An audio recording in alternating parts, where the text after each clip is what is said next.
Plastic దుర్వినియోగం పర్యావరణానికి ఎంతో హానికరం చేస్తుంది. సింగిల్ యూజ్ ప్లాస్టిక్ వల్ల చాలా అనారోగ్య సమస్యలు తలెత్తుతున్నాయి. వాయు కాలుష్యం, జల కాలుష్యం, భూమి కాలుష్యం, ఇంకా ఎన్నెన్నో. ఈ ప్లాస్టిక్ క్యారీ బ్యాగ్లు వాడకం వల్ల ఎక్కువ సమస్యలో తీవ్రత పెరుగుతుంది. ఇవి మురికి కాలవల్లో ఎగిరి వెళ్ళి పడి నీరు వెళ్లకుండా ఆగి అక్కడే ఉండేసరికి దుర్వాసన మొదలవుతుంది. అదంతా దాని లోపల చెత్త అంతా పేరుకుపోతుంది. దానివల్ల అక్కడ ఉన్న పరిసర ప్రాంతాల వారికి అనారోగ్య సమస్యలు వస్తున్నాయి. ఇలా చెప్పుకుంటూ పోతే ప్లాస్టిక్ వల్ల చాలా హానికరం జరుగుతుంది. మనం ఏటా 11 లక్షల టన్నుల ప్లాస్టిక్ని మన భారతదేశంలో వినియోగిస్తున్నామంటే నమ్ముతారా మీరు? ఎన్నో టన్నుల ప్లాస్టిక్ ఇండస్ట్రీస్లో తయారవుతుంది. ఆ ఫ్యాక్టరీలో ఇండస్ట్రీలో తయారు చేసి మనల్ని ఎంతో మభ్యపెట్టి ప్లాస్టిక్ని వినియోగిస్తున్నారు. మనం కూడా అలవాటు పడిపోయాం. మన జీవితం ప్లాస్టిక్తోనే ముడిపడి ఉంది. ఇలా ఎంతో కాలుష్యం జరుగుతున్నా సరే ప్రతి ఒక్కరూ నాకెందుకు, నేనైతే సేఫ్గా ఉన్నాను అనుకుంటున్నారు. ప్లాస్టిక్ వాడుతూనే ఉన్నారు. కానీ వారి జీవితాల్లో అనారోగ్య సమస్యలని మెల్లమెల్లగా తలెత్తుతాయి. ముందు హార్మోనల్ చేంజెస్ వస్తాయి. ఫస్ట్ మనం పెద్దవారమే వాడుతుండటం ఇదే ఎక్కువ. ఇదైతే మనం పిల్లల మీద కూడా ఇదే ప్లాస్టిక్నేసి రుద్దుతున్నాం బాగా. పిల్లల్ని కూడా మనం చాలా చాలా ఎఫెక్ట్ చేస్తున్నామని చెప్పాలి. ముఖ్యంగా ఫస్ట్ ఎపిసోడ్లో పార్ట్ 1లో చెప్పాను నేను క్యారీ బ్యాగ్స్ ఎంత హానికరమో. ఇప్పుడు వంటింట్లో మనం లేడీస్ ముఖ్యంగా కలర్ఫుల్గా ప్లాస్టిక్ డబ్బాలు ఎంతో హుందాగా సర్దుకుంటున్నాం. కిచెన్ చూడగానే అబ్బా అనిపిస్తుంది. ఒక్కొక్కరి కిచెన్ అయితే ఎంత కలర్ఫుల్గా ఉంటుందో. ఎందుకంటే కలర్ ప్లాస్టిక్ బాక్సులు, డిజైన్లు, షేప్స్ చాలా చాలా బాగుంటున్నాయి. మనం కూడా ఎందుకు అట్రాక్ట్ అవుతాం అంటే ముఖ్యంగా ఆ ప్లాస్టిక్ బాక్సుల యొక్క ఖరీదు రేటు చాలా తక్కువ. ఈ తక్కువేసరికి ఇప్పుడు చూడండి 100కి 5 డబ్బాలు అంటారు, 6 డబ్బాలు అంటారు. మనం సరుకులు వేసుకుంటాకి బాగుంటాయి అనిపిస్తుంది, చూడగానే అనిపిస్తుంది. నాకు కూడా అనిపించింది, నేను కూడా తెచ్చాను, వాడాను. కానీ నేను కొంచెం ఒకరి వల్ల ఇన్స్పైర్ అయ్యాను. దాని ద్వారా నేను అవన్నీ తీసి పక్కనైతే పడేశాను ఫస్ట్. మీరు నమ్ముతారో నమ్మరు. మనం ఏంటంటే కిచెన్లలో సర్దుకుంటాం, ఎంతో హుందాగా సర్దుకుంటాం. కానీ ఒకసారి ఆలోచించండి, ఇప్పుడు ఒక షుగర్ ఉందనుకోండి, డబ్బాలో వేసాం. అది మనం ఎప్పుడు మార్చం కదా. షుగర్ అయిపోగానే మళ్ళీ గ్రాసరీస్ తెచ్చుకున్నప్పుడు మళ్ళీ అదే డబ్బాలో ఆ షుగర్ వేస్తాం. అలాగే ఉండి దాంట్లో ఉన్న కెమికల్స్ ఆ షుగర్లో కలుస్తాయి. అవి మనం తింటాం, పిల్లలకి పెడతాం. దానివల్ల హెల్త్ ప్రాబ్లమ్స్ వస్తాయి. ఒకే కుటుంబంలో ప్లాస్టిక్ వాడకం చాలా ఎక్కువ ఉందని చెప్పాలి. ఎందుకంటే మనం పొద్దున్నే లేవగానే బ్రష్ దగ్గర నుంచి, బ్రష్ కూడా ప్లాస్టికే కదా, బ్రష్ కానీ, దువ్వెన కానీ, మనం వాడే పౌడర్ డబ్బా కానీ, ఇలాంటివి మినిమం ఐటమ్స్ ఏదైనా ప్లాస్టికే.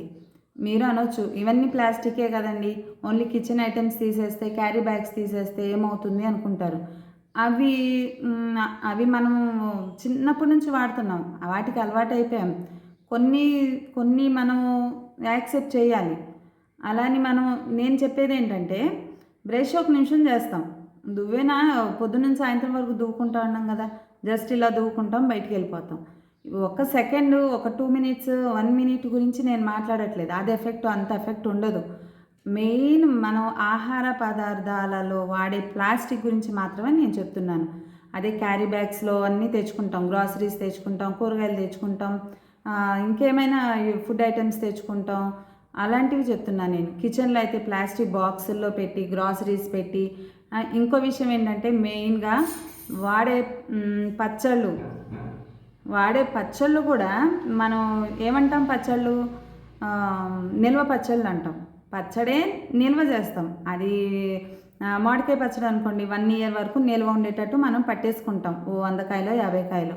అదే నిల్వ పచ్చడి అంటే ఆ నిల్వ పచ్చడిని మళ్ళీ మనం ఏం చేస్తాం, ప్లాస్టిక్ డబ్బాలో పెట్టి మూత పెట్టి జాగ్రత్తగా పెట్టుకుని వాడుకుంటూ ఉంటాం.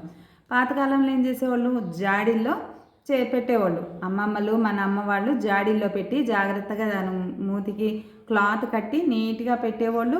ఆ జాడీలో పచ్చడి తీయాలనే స్నానం చేసి నీట్గా అప్పుడు తీసేవాళ్ళు, ముట్టనిచ్చేవాళ్ళు. కానీ మిగతా టైంలో ఎలా పడితే అలా జాడీలను ముట్టనిచ్చేవాళ్ళు కాదు. అక్కడ అమ్మమ్మ కాలం, నాయనమ్మ కాలం, ఆ తర్వాత మన అమ్మ వాళ్ళు ఏం చేశారు, స్టీల్ డబ్బాలకు వచ్చారు. ఆ స్టీల్ డబ్బాలో పెట్టి స్టీల్ నుంచి ఇప్పుడు మనం ఏం చేస్తున్నాం, ప్లాస్టిక్ వచ్చాం. వాళ్ళు ఎంత ఆరోగ్యంగా ఉన్నారో ఇప్పుడు మనం అంత అనారోగ్య పాలయ్యే జీవితాన్ని గడుపుతున్నాము. ఇప్పుడు వాటర్ బాటిల్స్ ఇవి కూడా చాలా హానికరం. పిల్లలకి వాటర్ బాటిల్స్ ప్లాస్టిక్వే ఇచ్చి పంపిస్తున్నాం, స్నాక్స్కి ప్లాస్టిక్ బాక్సే ఇచ్చి పంపిస్తున్నాం, లంచ్కి ప్లాస్టిక్ బాక్సే వేడివేడిది పెట్టి ఇస్తాం. మరి హ్యాపీగా వేడివేడిగా తింటాడు పిల్లోడు అని చెప్పి వేడిగా పెట్టి ప్లాస్టిక్ బాక్సుల్లో ఇస్తాం. ఇది too dangerous for children. Because వాళ్ళ వయసు చాలా లేతగా ఉంటుంది. వాళ్ళు ఎదగాల్సిన వయసు, వాళ్ళు ఆరోగ్యంగా హెల్తీ ఫుడ్ తిని వాళ్ళు ఎంతో ఫ్యూచర్ చూడాల్సిన వాళ్ళు. అలాంటి వాళ్ళ హెల్త్ని మనం చేతులారా పేరెంట్స్ అనేవాళ్ళం మనం ప్లాస్టిక్ వాళ్ళకి తినిపిస్తున్నట్టే అనిపిస్తుంది. ఎందుకంటే ప్లాస్టిక్లో కెమికల్స్ ఉంటాయి కదా, బేసిక్గా అందరికీ తెలిసిన విషయమే. ప్లాస్టికే ఇచ్చి వాళ్ళకి తినిపిస్తున్నాం. వాళ్ళలో హార్మోనల్ చేంజెస్ వస్తాయి. హార్మోనల్ చేంజెస్ ఏంటంటే ఎదుగుదలలో లోపం, తర్వాత మనకి ఆలోచించడంలో ఏదైనా సరే లోపం. ఎందుకంటే ఈ ప్లాస్టిక్ అనేది బ్లడ్లో కలిసిపోతుంది. ఏదో పైన ఏమి ఉండదు, లోపల మన సెల్స్లో కలుస్తుంది. ప్లాస్టిక్ అనేది కరిగే ప్లాస్టిక్ ఉంటుంది. పిల్లలు బాక్సులు తయారీ మెత్తగా ఉంటాయి. కొన్ని ప్లాస్టిక్ చూడండి, వాటిలో ఒక మెత్తగా ఉండే కెమికల్ కలుపుతారు కాబట్టి అవి మెత్తగా అయిపోతాయి. ఆ మెత్తగా అయిపోయిన ఆ ఫుడ్ కెమికల్స్ అనేవి పిల్లల పొట్టలోకి వెళ్ళిపోతాయి. వాళ్ళకి తొందరగా ఎఫెక్ట్ అనేది వస్తుంది. పెద్దవాళ్ళకైనా పిల్లలకైనా ఒక కుటుంబంలో ప్లాస్టిక్ అనేది చాలా డేంజర్ అండి. వంటగదిలో ప్లాస్టిక్ డబ్బాలు, ఆహార పదార్థాలు నిల్వ చేసే ప్లాస్టిక్ డబ్బాలు అయితే తీసేసి స్టీల్వి పెట్టుకోండి. ఇప్పుడు స్టీల్ ఒకరోజు అన్నీ తీసేసి పడేసి వెంటనే కొనేయమంటలేదు. చేంజెస్ మీకు ఒక 20 డబ్బాలు ఉన్నాయనుకోండి, ఒక 2 తీసేయండి, 2 స్టీల్ డబ్బాలు పెట్టుకోండి. అలా 2 కొనుక్కొని మొత్తంగా ప్లాస్టిక్ అనేది అవాయిడ్ చేయండి. కిచెన్లో నిల్వ పచ్చళ్ళు దయచేసి ప్లాస్టిక్ డబ్బాలో పెట్టకండి.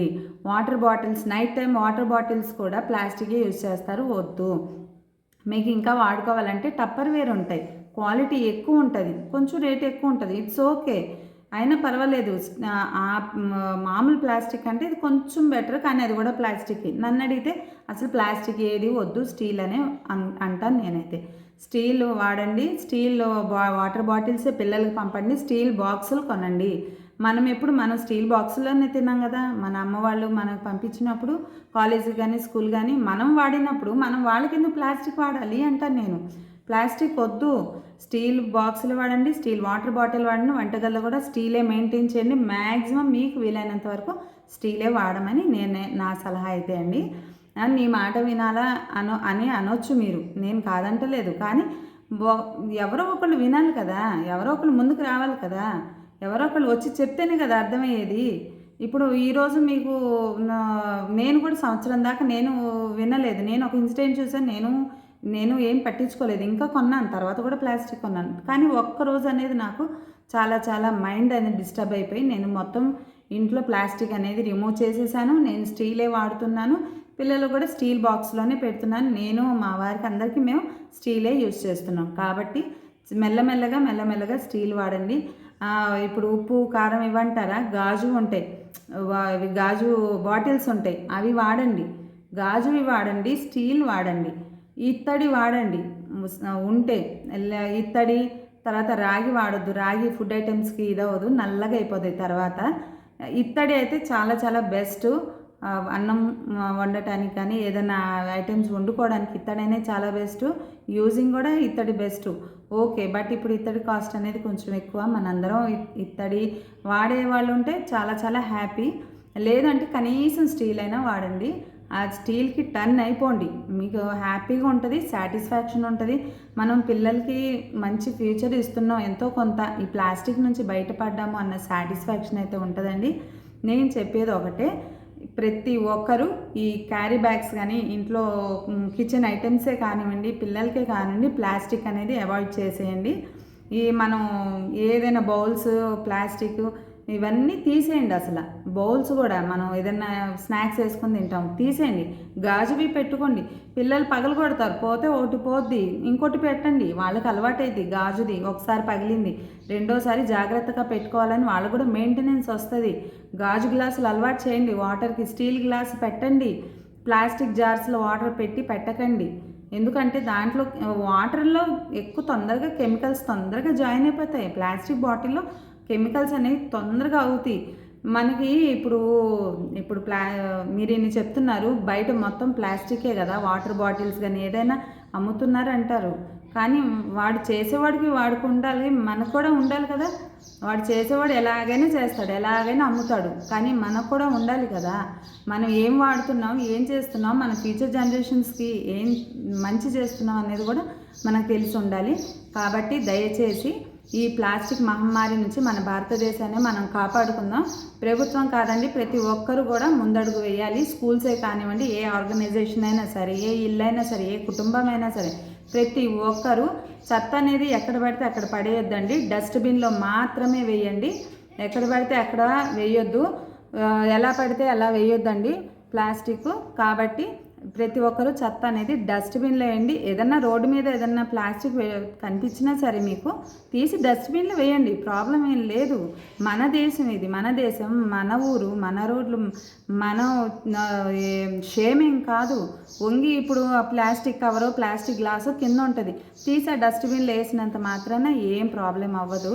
వేరే దేశాల్లో అయితే అసలు ప్లాస్టిక్ కాదు కదా, లోపలికి అసలు చెత్త అనేది వాళ్ళ దేశంలోకి రానివ్వరు, చాలా క్లీన్గా ఉంచుతారు. కాబట్టి దయచేసి అందరూ చెప్తున్నాను, ప్లాస్టిక్ అవాయిడ్ చేయండి. మన భారతదేశాన్ని రక్షించుకుందాం.